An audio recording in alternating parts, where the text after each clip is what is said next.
Hello, everybody, and welcome back to our 12 Days of Christmas on the Movie Deputy Reviews podcast. And Merry Christmas. I can't believe it's Christmas already. And we are finally at day 12 of our 12 Days of Christmas. Have you been playing along?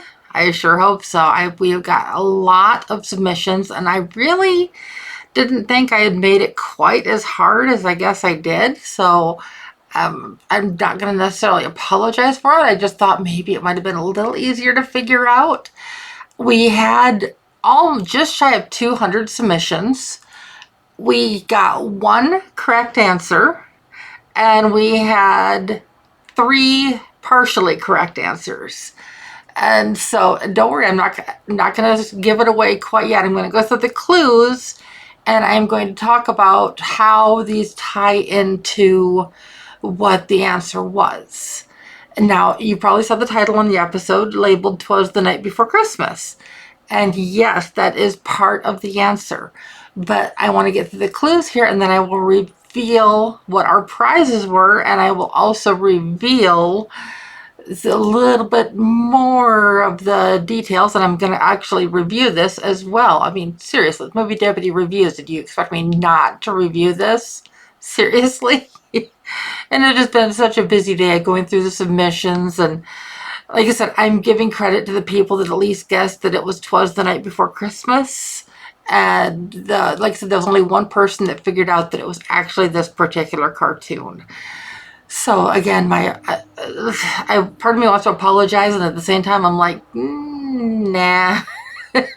It's the fun of it. It really is the fun of it. And I had only my sister, she's been guessing quite a bit with this too. And she goes, I thought I had it figured out until I heard you say South Park. And she goes, I've never seen South Park, so I don't know. And I'm like, well, you can actually figure it out without the South Park clue. I mean, there's enough here to figure out what it was. And please don't beat yourself up over this when I go through the clues and kind of explain a little bit about this as we go. Don't beat yourself up at all. Because it's not, I honestly thought it was going to be easier than this. So, and I will say next year, I'm already planning it in advance. So you're going to have to be sure to keep an eye out for next year. For 2025, we are going to be doing a Christmas trivia. So I'm not going to be doing anything quite like this for next year. Not saying that something like this won't come around again. But at least for next year, plan on it being a Christmas trivia, 12 Days of Christmas. So I'm looking forward to that. I think this is going to become an annual thing of some sort of a contest around the holidays. And I can't wait to announce to you guys what the prizes are going to be too. I'm just excited about that. But going back to the clues, on day 1 of our 12 Days of Christmas, the clue was TikTok. Now, I'm not talking about the social media app. I'm talking like TikTok. Like a clock. Well, in the cartoon, the main part of the story is around a clock tower. So that's kind of tying into that. Now, on day 2, this one was probably one of the more easiest ones to figure out. Cat's prey. Well, what's the number 1 cat's prey is mouse. Well, being a cat mom of 7 kitty fur babies myself, I had to tie that into it somehow as well. But yeah, it's the mice that are in the family. It's the mouse family that is in the cartoon as well. So that's how the cat's prey fits into it. Now on day 3, the clue was a year, 1823. That is actually the year that "Twas the Night Before Christmas" was written. The original poem. So that's kind of a neat little tidbit of information on that. Now on day 4, this one might have confused a few people, but I hope that at least a couple people turned to Google on this one. A Visit from St. Nicholas was part of the original title of "Twas the Night Before Christmas." Some people call it "The Day Before Christmas," some people call it "The Night Before Christmas," and other people call it "A Visit from St. Nicholas." And "A Visit from St. Nicholas," like I said, was part of the original title of the poem. So just kind of a neat little tidbit of information there. Day 5 was a name, and the name is George Gobel. Well, in this particular cartoon, he is the voice of Father Mouse. And he is also the voice, and he's involved with a lot of other Christmas-type programs this time of year done by Rankin Bass. So if you're familiar with who that is, then that probably dates you to around my age on that. But yeah, he was involved a lot with voices of a lot of the Christmas specials and other specials going on around the time. Now, number 6.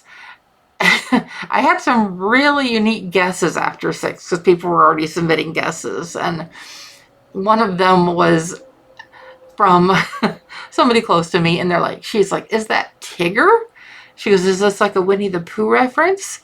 And I'm like, no, but I could see how you think that, because the clue was boing, boing, boing. It was like a 3-part like spring type sound of like spring is just going haywire. Well, part of the thing in the cartoon is what the young mouse, Albert, he decides to go check out the Clocktower, and he ends up messing it up. So when they start it up, the whole thing goes haywire, and it kind of goes boing. So I was trying to find sounds that didn't just have just the plain old spring type boing sound, but something that was kind of like a clock going absolutely haywire, which is what was happening in the cartoon. Now, number 7, this is a clue that really tripped a lot of people up. I actually even got some people that were angry with me after this clue. I was kind of surprised. But the 7th clue was South Park on day 7 of our 12 Days of Christmas. Now you're thinking, how is South Park tying into a cartoon from 1974? Well, one of the main songs in this cartoon, and it's not heard in any other TV program until it was featured in an episode of South Park, was the song Even a Miracle Needs a Hand. Now, like I said, that was a really obscure clue. So if you got that one, good for you. And if you were wondering at all how it tied in, that was the tie-in, is the song Even a Miracle Needs a Hand, which is in the cartoon. The only other time it was ever aired on any episode of TV was in that South Park episode. So that's, like I said, kind of an obscure clue. Now on number 8, our day 8 of our 12 Days of Christmas, it was another year. And the year was 1974, and that is actually the year that this cartoon was aired. So that was the very first airing of this cartoon.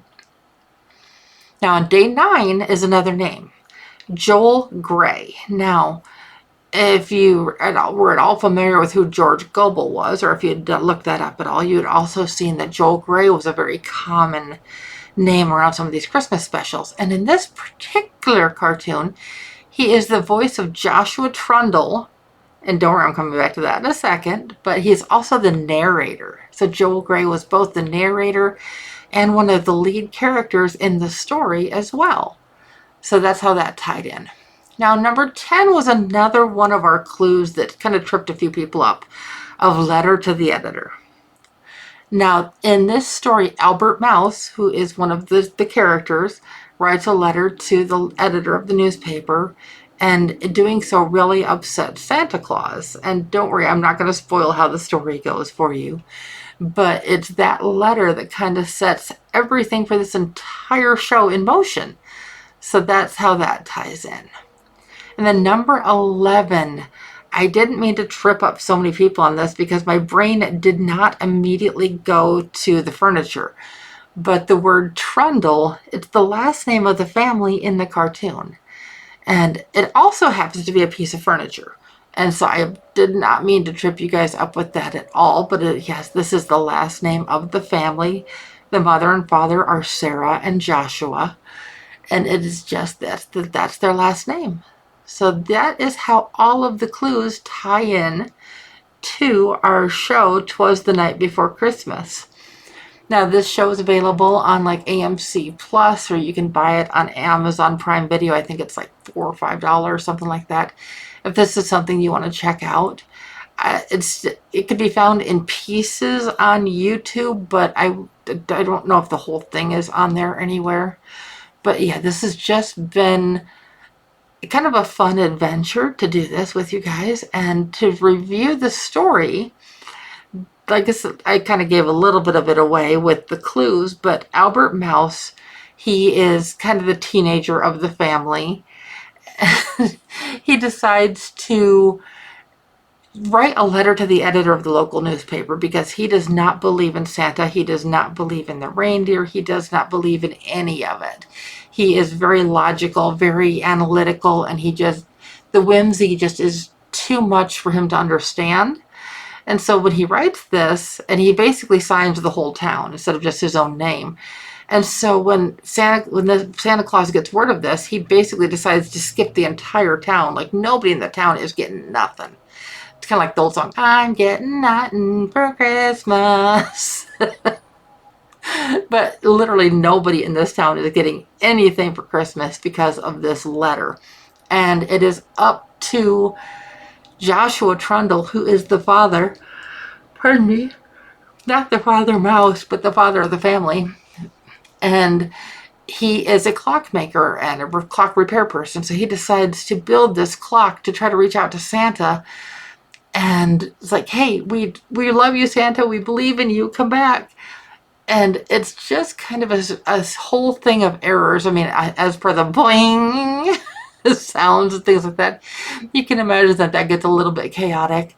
And then how the story gets resolved in the end is a little surprising. Don't worry, I'm not going to spoil it. You may be able to figure part of it out, but you won't completely understand it unless you watch this yourself. So I hope you get a chance to check this out. It is definitely worth it.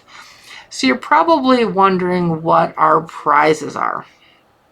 And I had been kind of planning this a little bit in advance, and I actually had to plan this a little bit further in advance because part of this had to be custom made.